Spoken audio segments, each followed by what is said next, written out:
Bismillahirrahmanirrahim. Assalamualaikum warahmatullahi wabarakatuh. Masih bersama karduk.com. Pada video kali ini kami akan menyampaikan info terbaru terkait dengan pengangkatan tenaga honorer menjadi ASN P3K tahun 2024, yaitu info terbaru.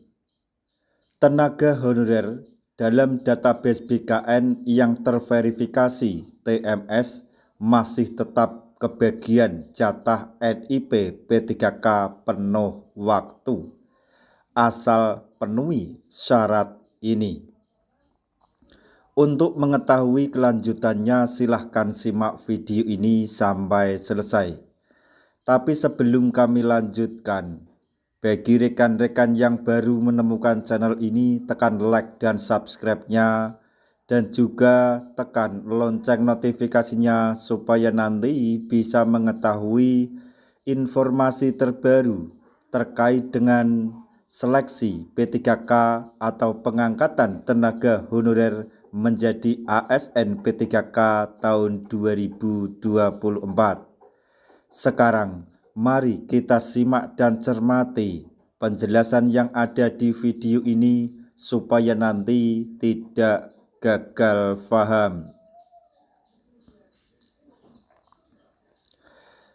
Sejak tanggal 20 Oktober 2024 lalu, pendaftaran seleksi P3K tahap 1 telah resmi ditutup.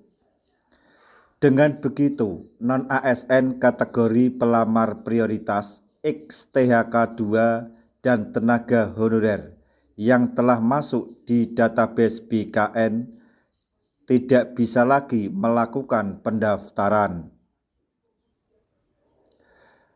Terkait hal ini, Badan Kepegawaian Negara atau BKN telah mengumumkan ribuan pelamar pada tahap 1 telah banyak yang terverifikasi tidak memenuhi syarat atau TMS. Tentunya status tersebut sangat merugikan yang bersangkutan karena tak bisa lagi mengikuti tahapan seleksi selanjutnya. Padahal berdasarkan urutan terbaru, maksudnya aturan terbaru Menpan RB, telah disebutkan bahwa tenaga honorer bisa mendapatkan NIP P3K apabila telah menuntaskan seluruh tahapan seleksi. Meskipun begitu, pemerintah telah menyiapkan jalan khusus bagi pelamar yang telah dinyatakan TMS agar bisa mengganti statusnya menjadi MS. Adapun jalan khusus tersebut adalah dengan mengajukan sanggahan pada waktu yang telah ditentukan. Masa sanggah tersebut dapat digunakan pelamar jika diketahui terjadi kesalahan pada verifikasi yang telah dilakukan oleh instansi. Namun, dalam kesempatan ini, pelamar tidak diizinkan memperbaiki kesalahan yang murni berasal dari pihak pelamar. Usulan sanggahan tersebut harus berdasarkan dokumen yang telah diunggah pada saat melakukan pendaftaran. Tak hanya itu, alasan yang diajukan untuk menyanggah juga harus realistis dan keputusan akhir tetap berada di tangan verifikator instansi. Pelamar hanya memiliki kesempatan sebanyak 1 kali untuk melakukan sanggahan.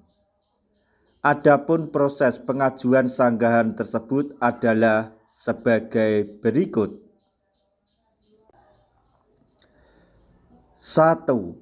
Pelamar yang telah dinyatakan TMS, klik tombol ajukan sanggah. 2. Pelamar wajib mengisi formulir sanggahan dengan alasan yang realistis pada kolom yang telah disediakan.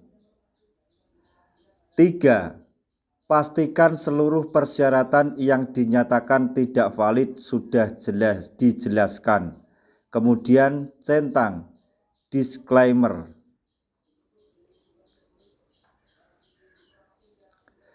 Kemudian yang keempat yaitu setelah itu tekan tombol akhiri proses sanggah. Apabila sanggahan tersebut diterima, maka pelamar bisa melanjutkan mengikuti seleksi tahap selanjutnya dan berkesempatan untuk mendapatkan jatah NIP P3K penuh waktu. Semoga saja rekan-rekan tenaga honorer yang dinyatakan TMS pada pendaftaran seleksi P3K tahap yang pertama diberikan kelancaran sehingga dapat melakukan sanggahan dengan baik dan diterima untuk bisa mengikuti ke tahap selanjutnya dan diakui sebagai pendaftaran maksudnya MS atau memenuhi syarat sehingga nanti dapat diangkat menjadi ASN P3K penuh waktu dan mendapatkan NIP. Nah, itu tadi informasi yang dapat kami sampaikan, informasi terbaru yang datang dari BKN terkait dengan pendaftaran seleksi P3K di tahun 2024, yaitu info terbaru tenaga honorer database BKN yang terverifikasi TMS atau tidak memenuhi syarat masih tetap kebagian jatah NIP P3K penuh waktu asal bisa memenuhi persyaratan tersebut. Semoga informasi ini dapat bermanfaat bagi rekan-rekan tenaga honorer semuanya. Di akhir video kami mengucapkan banyak terima kasih. Wassalamualaikum warahmatullahi wabarakatuh.